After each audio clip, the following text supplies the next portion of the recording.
Asia cup 2025 যেটা এবছর হচ্ছে দুবাইতে। 9 সেপ্টেম্বর থেকে শুরু হবে খেলা।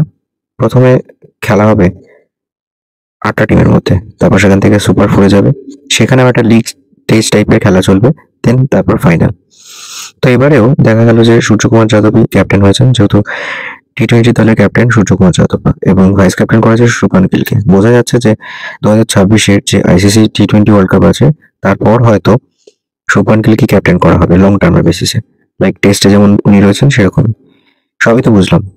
এখানে শুভমান গিলকে ক্যাপ্টেন করা ছাড়াও ব্যাটসম্যানদের মধ্যে দেখলাম যে কিছু ভ্যারিয়েশন আনা হয়েছে। টিমটা তৈরি হয়েছে বলতে গেলে বোঝাই যাচ্ছে গৌতম গম্ভীরের সাজেশনের উপর বেস করে। প্রসিদ্ধ কৃষ্ণনকে নেওয়া হলো না অ্যাজ এ বোলার, যে ইংল্যান্ডে ভালো বল করেছে। মাঝখান থেকে হর্ষিত রানা চান্স পেল। হর্ষিত রানার উপর গৌতম গম্ভীরের এতই হাত রয়েছে, মানে ভরসার হাত, আশীর্বাদের হাত, যে তিনি অস্ট্রেলিয়া টুরেও তাকে চান্স পাইয়ে দিয়েছিলেন। কিন্তু বুঝতে পারলাম না যে সেখানেও তো বিশেষ কিছু কাজ করতে পারেনি। তারপরেও দেখা গেল যে এইখানে একই রকম ভাবে এশিয়া কাপে চান্স পেল।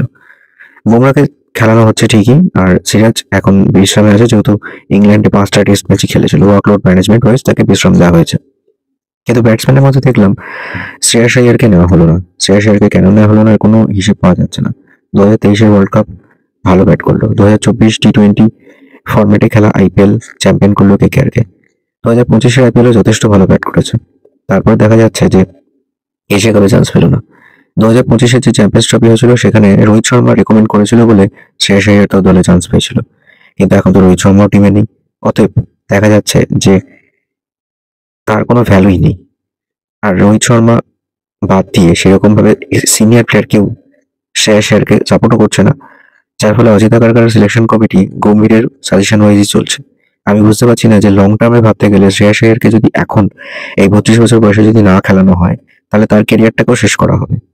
ভারতে খেলোয়াড়ের অভাব নেই মানছি, কিন্তু মেন যে সিরিজগুলো থাকছে, এশিয়া কাপ বলুন, চ্যাম্পিয়ন্স ট্রফি, টি-20 ওয়ার্ল্ড কাপ, সেখানে শ্রেয়াস আইয়ারের মতো প্লেয়ারকে কি করে বাইরে বসিয়ে রাখছে আমি জানি না। এর কোনো লজিক খুঁজে পাচ্ছি না। জিতেশ শর্মা চান্স পেয়ে গেল, ভালো খেলেছে মানছি এবছর আইপিএলটা, কিন্তু শ্রেয়াস আইয়ারকে, তার মতো একটা সিনিয়র প্লেয়ারকে একটা প্রেশারাইজড একটা নকআউট স্টেজের কোনো টুর্নামেন্টে বসিয়ে রাখার কোনো মানে আছে? এর কোনো যুক্তি নেই। আমি জানি না ভবিষ্যতে আরো কত নামজাদা প্লেয়ার তাদের ঠিকঠাক মতো ইউটিলাইজেশন না হওয়াতে তারা দল থেকে বাদ চলে যাবে।